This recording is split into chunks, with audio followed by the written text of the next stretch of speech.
Welcome back. And Barnaby Joyce, I've got to say this because I ask you this every time I talk to you, and the answers have gradually changed, but I always wonder what you really think. And I'm of course referring to foreign ownership. Oh, yeah. Because obviously this is an issue wherever you go now. Well, look, I'm not going to back away from the fact that I have a philosophical view of the Australian family on the Australian farm. That is my belief. It's why I'm a National Party person. It drives me, just like and people in an urban environment want the family in the urban house in the suburbs. And I believe in that too, 100%. I believe that foreign investment is important if it takes things from one form of entity to a higher form of entity and increases the investment. But the idea of just pure transfer of ownership I've always sort of wondered about that and sort of rolled with the punches and done the sort of team player bit. But we pushed and we have got the policy change to $15 million for the purchase of a farm by an individual before it goes to the Foreign Investment Review Board. $3 million for agribusiness because they're an economic choke point. You don't need to buy the farms if you just own the sugar mill before it goes to the Foreign Investment Review Board. And because state-owned enterprises are an arm of another nation's government.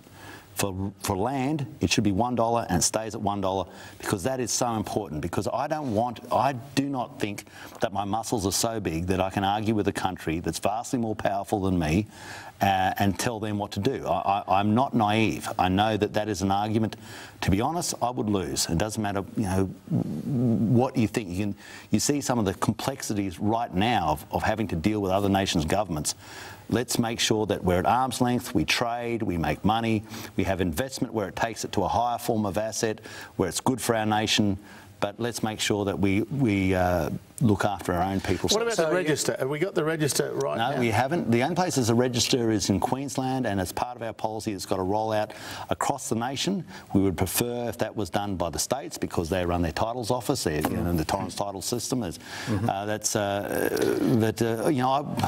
why is that going? Why is that you're not getting any data till 2017? I mean, I just wonder maybe there's no great hurry about this. Because I want to hurry about it, and I think it's there's a lot of my colleagues that want to make sure that this happens. It's a promise that we took to the election. It's a reason people voted for us, and it's something that we have to honour. But can I put it to you though that I sense that there's a shift from there was the debate that we had, and you were leading it, going into the election and in the immediate period after the election, but you've really got something of a contradiction or certainly, a divide, because when Andrew Robb finally gets the deal done on China, it won't surprise me if there's some different attitudes towards state-owned enterprises, for example, and you can understand why they would do that and why the Chinese would want it. Well, Peter, if people want to talk about things away from agriculture, that's fine.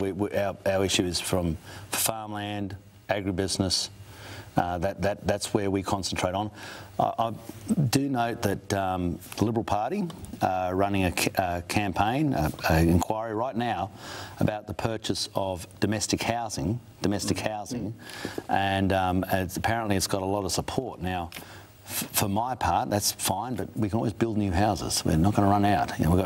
There are lots of houses in Barraba tonight. If you want to buy a cheap house, go to Barraba, go to Moree, Tamworth. They're affordable houses. St George, where I came from, I sold a really nice house for mid-300s. Yeah, but really it nice gets flooded every couple of years. That's in the lower part of town. But these, but because people can't buy the right house in the inner suburbs of Sydney, we've got an inquiry. Now that's fine, because that's an aspiration of a political party and it's expressing the will of the people. I can understand that. But in regional areas, we do the same thing, because we also have our people expressing their views, and it's not that we're against foreign ownership. The vast majority of foreign ownership goes through. In fact, we still remain the most liberal, even with the change, it's the most liberal nation on earth in how we deal with foreign ownership. But we must say that this is not just anything goes. But you opposed Cubby Station. Of course I did.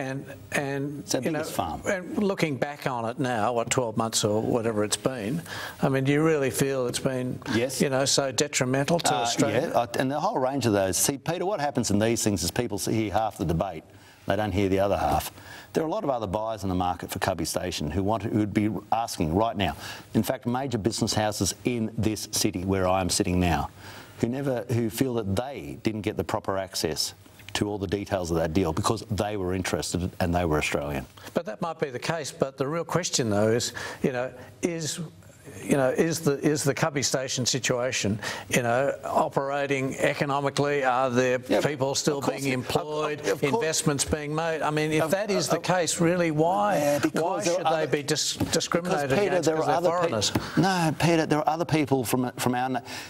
If you believe in your nation, you believe in the most seminal aspect of it to be respected. That is the land you stand on to be owned predominantly by your people. That is what makes you an Australian. We can't have people wandering overseas to be shot at protecting our nation while we stand behind and say there's nothing really important about selling it off. We've got to say that this is the most sacred aspect of who we are, the land we stand on. Peter, if you run out of gold, I can find more gold. I just dig deeper, I refine better, I can find more gold. But the most fundamental aspect of what this nation is the land that we have. There is no more, not in the universe, certainly not in the universe, not that we know about.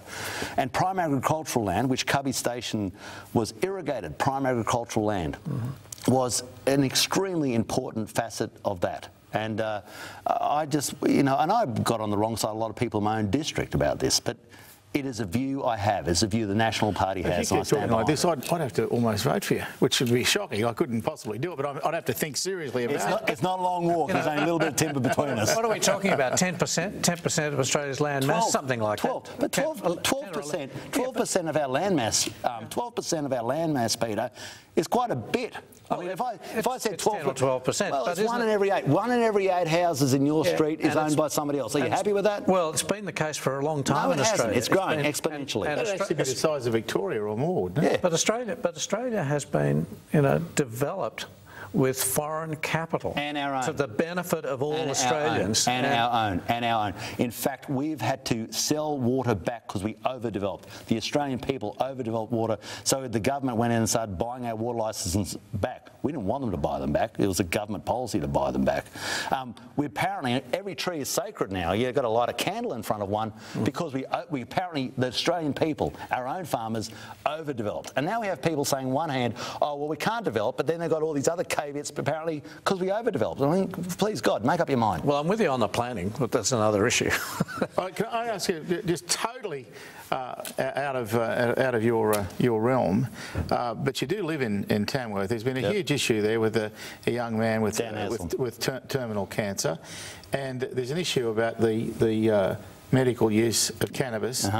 And I know that there have been many attempts to get the state government to move on this. I wondered what your views are and what you intend to do about it. Well, first of all, for Dan has cancer, and you're also brave till you meet the mum and dad, and then you're not so brave.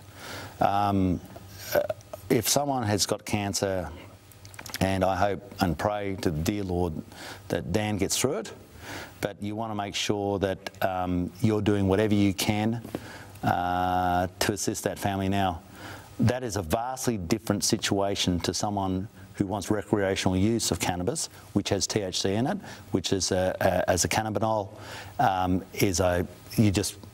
recreational use of cannabis, you're just sandpapering down to your psychosis. And everybody's got one. Peter's got one, you've got one, and I've got one.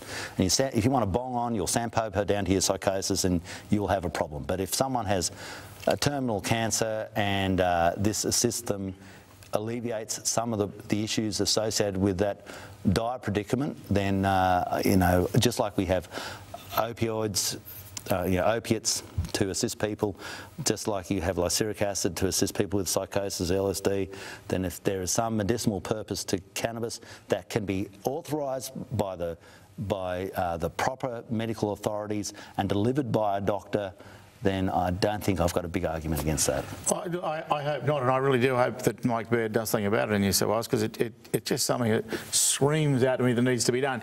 But listen, we've got to leave it there. Good on you. I want to thank you. I know you've had a hard time getting on a plane, let alone getting off it. Today's been a rotten day on the airlines of Australia, so I'm grateful for your time, Barnaby Joyce, and I'm worried about you, Bugger, because as I said, you win me over too often. So it's a worry. You've got to stop. We'll be back in just a moment. It'll just be Reith and I.